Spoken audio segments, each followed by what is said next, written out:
So I was sitting alone in my bedroom late one night, probably around 2 a.m. My room was a mess like always. Books stacked everywhere, floorboards creaking every time I shifted in my chair. I had school the next day, and I knew I should sleep, but I just couldn't.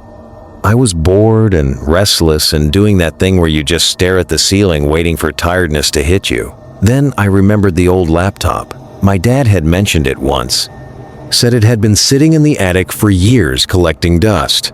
Nobody had touched it in so long that honestly, I'd forgotten it existed until that night. I don't even know what made me think of it. But I got up, pulled down the attic ladder, and went looking for it in the dark. Found it shoved in the furthest corner under a box of old Christmas decorations and a blanket that had basically turned to mold. The thing was in rough shape. Screen cracked all the way across. Keys sticky with dried up spills. Cobwebs covering the whole thing. It smelled weird too, kind of like old pennies mixed with something else I couldn't identify. I almost put it back. Instead, I carried it downstairs, wiped it off with a shirt and plugged it in. It actually turned on. Took forever to boot up, but it got there. The internet connection was slow and kept cutting out, but it worked well enough. So I just started browsing. Nothing crazy at first, just the usual late-night stuff. Conspiracy forums, creepypasta threads, people arguing about paranormal stuff.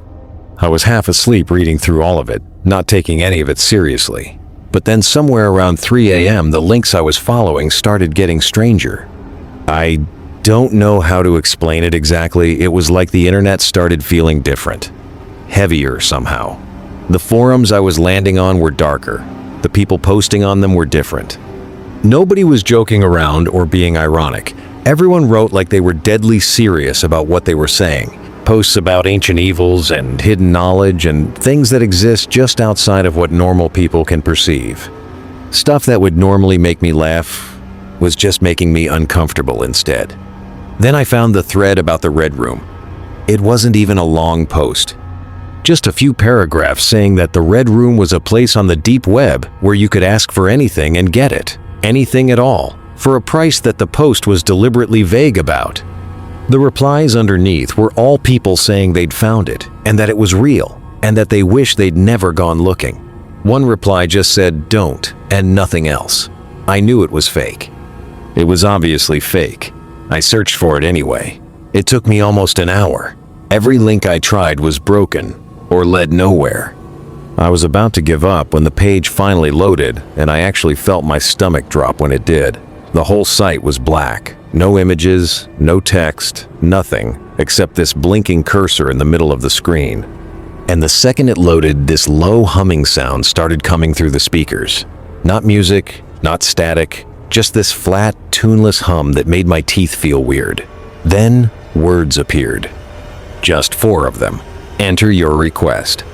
I sat there staring at the screen for a long time. The smart thing obviously would have been to close the tab and go to bed. Instead, I leaned forward and typed the first thing that came into my head. I want to see the most frightening thing imaginable. Hit enter before I could talk myself out of it. Every light in my house went out at the exact same moment. Not flickered, not dimmed. Just gone. All at once. Like someone had flipped a switch on the whole building. I sat completely still in the dark, telling myself it was just a power cut. Totally normal, nothing to worry about. Then I heard the breathing. It was close, right there in the room with me close. Slow and steady and completely calm in a way that made it so much worse somehow. Whatever was breathing had no reason to be scared. I was the only one in that room who was scared. The temperature dropped so fast I could see my own breath fogging in front of me, even though I couldn't see anything else. The smell hit me next. Deep soil and something rotten and ancient underneath that, like something that had been buried for a very long time had just stood up.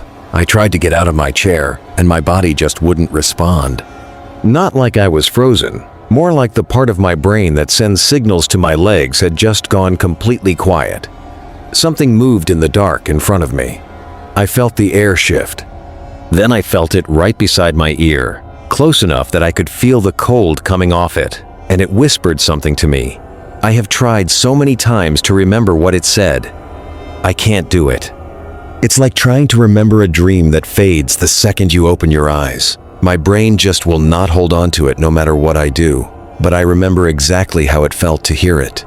Like a door inside me had been opened that was never meant to be opened, and something had walked through it and was never going to leave. I woke up in my bed the next morning with no memory of getting there.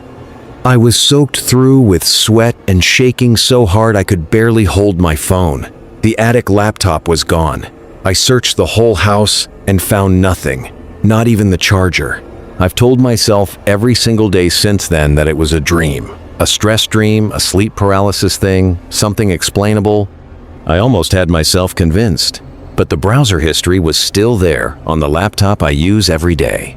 Every forum, every strange page, every broken link I'd tried. The trail ending right at a blank black page with no URL. I don't go on my laptop after midnight anymore. I sleep with the lights on.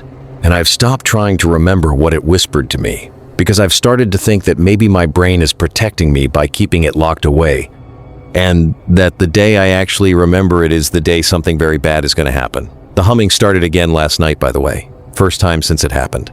I thought it was coming from outside, but I checked every window and every vent and couldn't find a source. It was coming from the attic. I was 15 years old when curiosity nearly destroyed me. Not metaphorically, not dramatically, literally, genuinely, nearly destroyed me. It started on an ordinary Friday afternoon. School was out, the weekend stretched ahead, and I came home feeling untouchable. I'd been teaching myself to code for about a year. Basic Python, Java, some light networking. Nothing impressive, but enough to make a teenage boy feel dangerously confident. That confidence would almost get me killed. I'd heard the stories about the dark web. Everyone had. Murder, torture, black markets, unspeakable things done to children. Most people wrote it off as exaggeration, internet folklore cooked up to scare the gullible. I was 15 and stubborn, so I downloaded Tor and decided to see for myself. The hidden wiki loaded first, a vast, nauseating directory of humanity's worst-kept secrets. Drug markets, hired killers advertising like freelancers, hackers selling stolen lives in bulk, and worse things, scattered everywhere like landmines, that I won't describe here because some evil doesn't deserve a platform. My stomach churned, but something kept pulling me forward. Curiosity is a cruel thing. It doesn't care what it leads you toward. Then I found it. One link, glowing red while everything around it sat in ordinary black text. No title, no explanation. Just a simple, chilling warning. Not for the weak. Enter at your own risk. Every sensible part of me said to close the browser and walk away. Instead, I clicked it. It opened into a forum organized, almost clinical in its layout. Different discussion threads ran down the page. Normal topics at first, then deeply wrong ones. I backed out fast and stumbled onto another red link. My hands were already sweating. In a final act of teenage stupidity, I pulled up a basic script I'd written, genuinely believing my amateur code would somehow protect me from whatever lived on the other side of that link. I understand now how foolish that was. The people operating in these spaces aren't beginners. They are skilled, patient, and completely without mercy. I clicked through. The page loaded unnervingly fast. A bare chat room, nothing but a blinking cursor waiting in the silence. I tried typing, "Hello." My keyboard was completely dead, not a single keystroke registered. I reached for my mouse to leave, and my speakers chimed. A message appeared on screen. "Hello, new user. I see you've found my site. Would you like to continue?" I hammered every key. Nothing. Grabbed the mouse and clawed at the screen, trying to close anything. Then the second message loaded, and my entire body went cold. "No, son. Not the keyboard." I stabbed the power button repeatedly. The computer didn't even flinch. A third message appeared almost immediately. "I'll take that as a no." The screen went black. Then a voice came through my speakers, deep, unhurried, terrifyingly calm. It said, "Unfortunately for you, you do not have a choice." I grabbed a sticky note and smashed it over my webcam with trembling hands.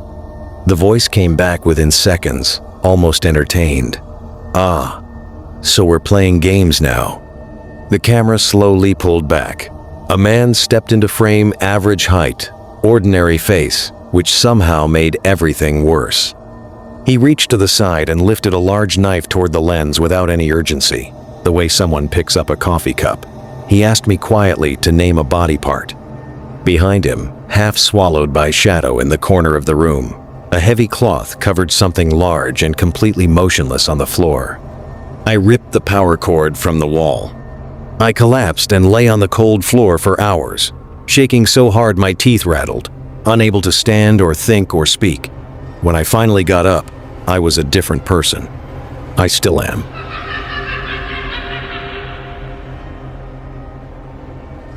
I never expected a single search to destroy everything I thought I knew about my family. My best friend Alex first showed me the dark web about 2 years ago. He was a gifted coder, endlessly curious, the kind of person who couldn't resist pulling back the curtain on the internet's darkest corners. I was just along for the ride until the morning I woke up to a flood of panicked texts lighting up my phone. "Dude, you have to come over right now.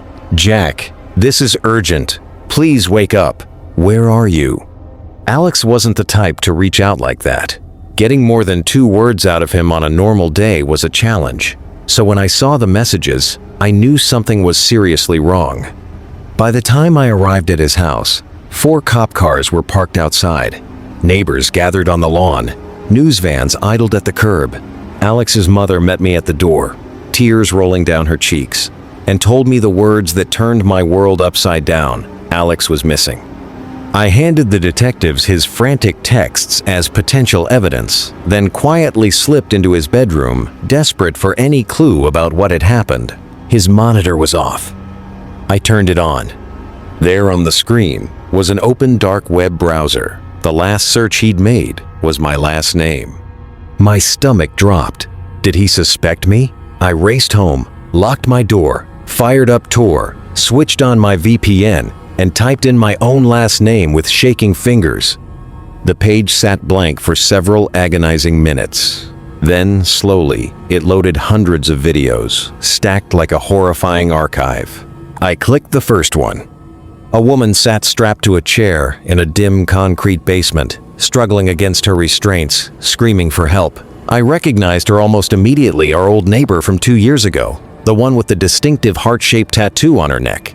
Then, 2 figures stepped into frame from the shadows. When they turned to face the camera, every breath left my body. It was my parents, my father gripping a knife, my mother holding a scalpel. I sat frozen as they killed her.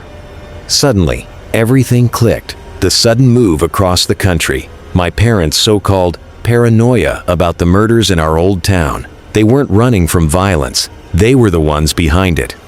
Alex hadn't been searching my name to accuse me. He'd found this, panicked, and was desperately trying to warn me before something happened to him. I was seconds away from slamming the laptop shut and calling the police when I noticed a brand new video uploaded that same day. A man sat hooded in the same chair in the same basement. My father walked into frame and slowly pulled back the hood. It was Alex.